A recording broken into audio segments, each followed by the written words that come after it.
Waan salaamayaa. Waxaan u jeeday coin aan hadda ka hor soo dhigi jiray aan dhihi jiray coinkan $1 ka badan uu gaarayaa oo la dhaho Hyper Liquidity. Hyper uu tegay $9 ayaan tidhaweyd. Haddana waxaa lagu soo celiyey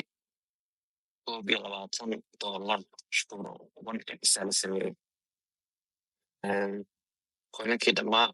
at least coinankii aadka u fiicnaa waxay sameeyeen 1x ama 1x wax ku dhow.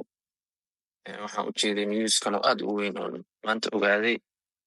ana soo retweet gareeyey sorry in nimankii XRP ah ay cycle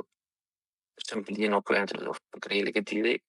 20 bilyan hadda oo fargareeyeen meesha waxaa ka dareemaysaa lacag xoog leh iyo marketka dhaqaaqan uu dhiman yahay oo meeshan ay lacag xoog leh soo socoto haddaba mar aragtid kambaniya la kala gadanayo lacag xoog lagu kala gadanayo beri waxaa soo jirnay technology oo lagu kala gadan jiray lacago badan oo whatsapp iyo kala gadan jiray instagramka iyo ayaa billions kula jirnay hadda ay ka bilaabatay crypto markaas waxaa dareemaysaa in meesha hadda joogno meel ka sarreysa loo socdo because qofka wax gadanaya facebook weyn gelayo oo meel ugu jeedo inuu lacagtiisii ka badan ku ficilinayo waxaan u jeednaa halkaas CSDT in lagu dagaalami doono kambaniyaal badan ay samaysan doonaan USDT-da trillion soo geli doonto sidii hore aan sheegay waxaan qiyaasayaa 10 trilyan inay suuqa soo gelayso 10 trilyan meesha hadda joogno waa saddex x inuu samayn doono ilaa 8 inuu gaari doono ayaan qiyaastayda weyaan dad badan waxay qiyaasayaan ka sarreeyo ilaa 15 trilyan ilaa 20 trilyan la gaari karo haddii liquidity badan iyo bull market fiican la helo howlahan hadda joogana ay iska dhammaadaan marka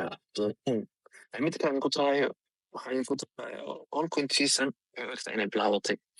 malorno ay waxay ogtahay saasaanteeda leedahay inay bilaabatay si tartiibana ku bilaaban doonto insha allah aad ku baraarugi doontaan sida coinkii shakuur virtual isagoo $2 maraayo coinka hadda wax yar indhaha kasii jeedisid waa soo laabanaysaa hadda Hyper Liquidity Hyper waxaan